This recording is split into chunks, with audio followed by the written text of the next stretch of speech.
This is Classic FM. I am delighted today to welcome to Classic FM James Rhodes to talk about a rather extraordinary documentary that you've made. The title in itself, I think we have to start with, Sure. Notes from the Inside. Yeah. It's very evocative, that title. What do you mean when you say inside?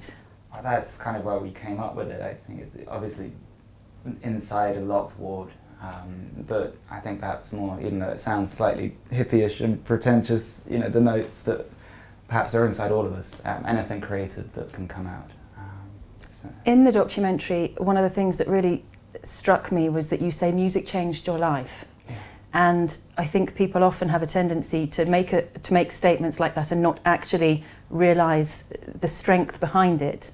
But for you, there is such a depth there. It really did change your life. There's no question. I mean, I don't think that's unique to me. I think it's changed everyone's life. I mean, there's a reason you guys have 6 million listeners a week, because that's, there's a reason classical music in particular is used in movies and commercials. It changes how we feel, and for me, I spent most of my life trying to find ways to do that.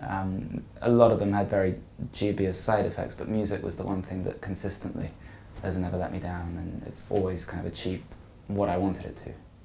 And how much of a challenge was it to take something that you love, that has meant so much to you, into a situation where not only you had to deal with the emotional parameters of that, but also the fact that you really wanted to help other people with it?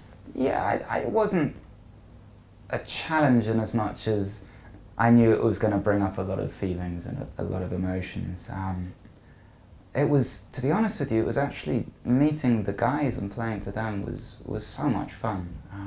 Much more relaxing than going out on stage at the Queen Elizabeth Hall with critics and everything else. But it was, look, psychiatric wards are not shiny, happy places, are they? They're dark and they're desperate, and there's a lot of medication, there's a lot of security, there's a lot of screams and ghosts in the walls, and to take classical music into a place like that, I think has got to be a good thing. Anything that can maybe lighten things up just a little bit for the people involved can't be a bad thing. Well, let's talk a bit about the fun element, because I think people who may see the documentary may think, how can you say it was fun to go and do that? And yet, your interaction with the 4 people who we meet in the documentary, who you met, they were incredible, extraordinary people with humour and light and life, and there's so much that they had to look forward to. But that's the wonderful thing, there's such a...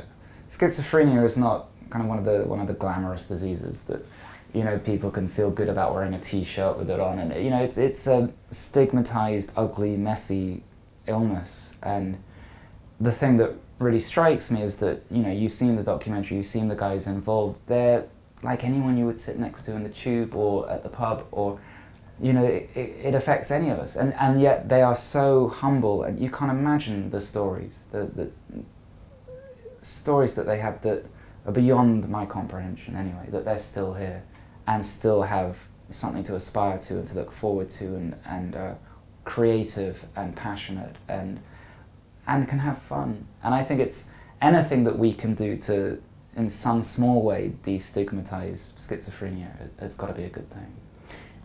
And you mentioned there, it's easier than going on stage in front of critics and hall, but there must have been a certain sense of responsibility as well. You when you met the quartet of people, you listened to them, you picked a piece of music that you wanted to perform to them that you think would have resonance. Yeah. Was there, inside of you, almost a kind of an anticipation, a pressure of wanting to perform to the best of your ability?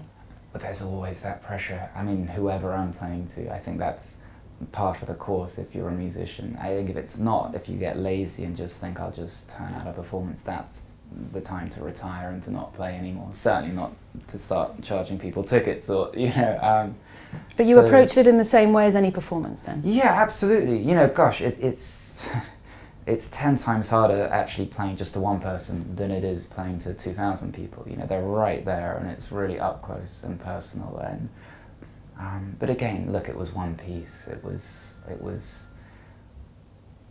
it was enlightening actually for me more than anything to really be able to focus just for 4 or 5 minutes and really enjoy being present. Because obviously, the temptation when we perform is to kind of disappear into it.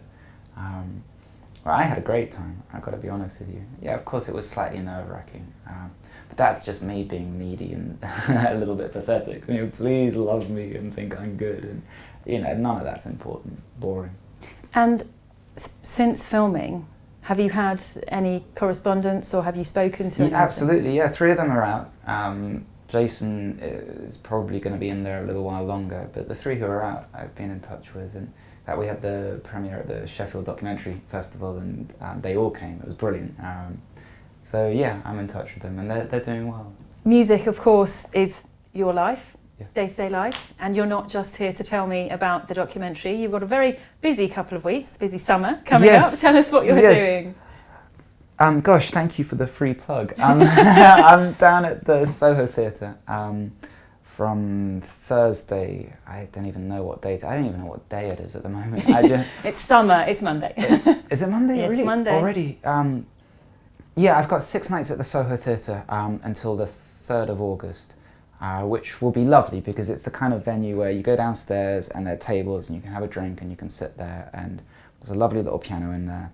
And I'm just going to introduce the pieces, do the usual thing, chat to the audience. And I thought rather than a kind of normal, I guess, piano recital of big 25-minute piece and a couple of other big pieces, I'd do it like I did at Latitude a couple of days ago, more of a kind of set list. So 7 or 8, 4 or 5, 6-minute pieces, each one of which stands really well on its own.